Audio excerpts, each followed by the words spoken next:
This is Hannibal here from the HannibalTV.com with a daily wrestling news update for you. Let's jump right into it.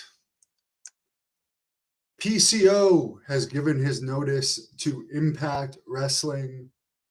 I would expect that he is probably going to show up in either Ring of Honor or AEW. They both pay better than Impact, and he's 55 years old, but still performing well. Just by the way, congratulations, Hulk Hogan got married on Friday night to his new wife, Sky. He seems very happy lately, and I'm happy that he's happy. John Cena defeated Montez Ford in a dark match on SmackDown Friday. I'm surprised they're using Cena in dark matches. I mean, you would think that a match of him on TV would do a lot better. It's strange. LA Knight has COVID-19. That's why he wasn't on SmackDown. Just to go over the list of the wrestlers that have been released so far since the Endeavor merger with WWE. Dolph Ziggler, which last I read, he was making over $1 million a year. And they were using him basically for enhancements. So I can see why they dropped that contract. It's not like he's moving tickets. Good wrestler. Elias, another guy.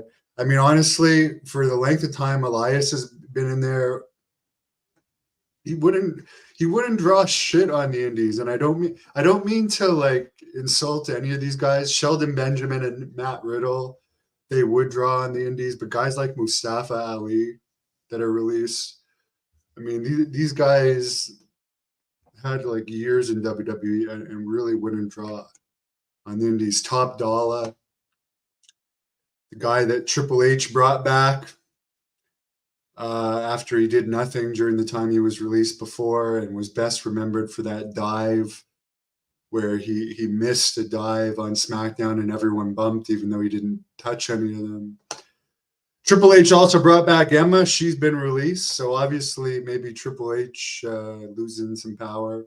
Riddick Moss, don't recognize who he is. I've heard the name. Elia, basically all these guys that I'm going to say now, I really don't know who they are.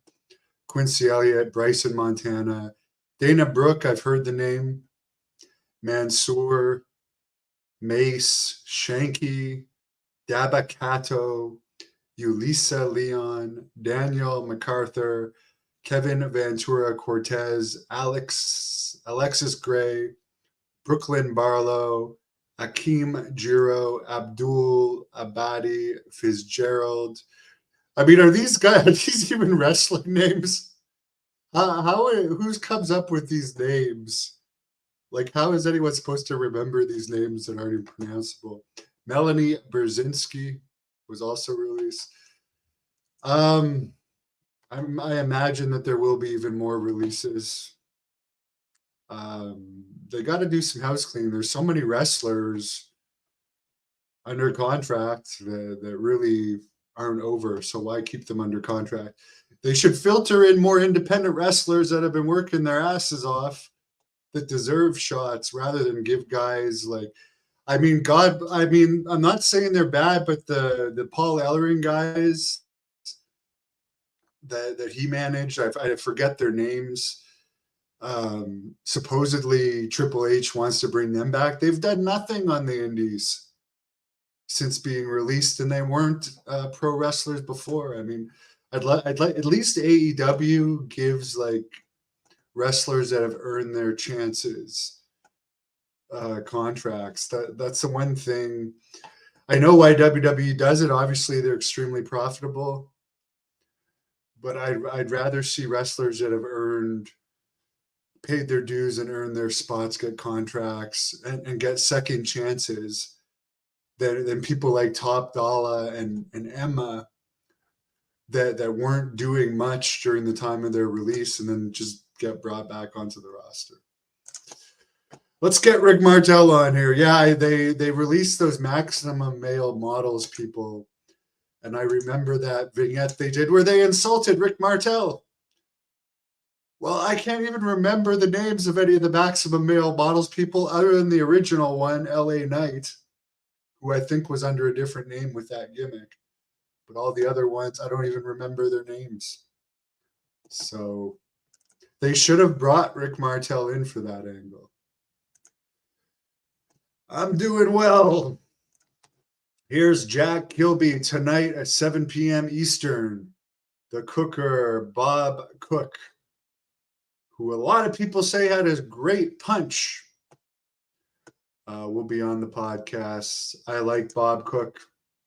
Very nice guy. He gave me a Jesse the Body Ventura record.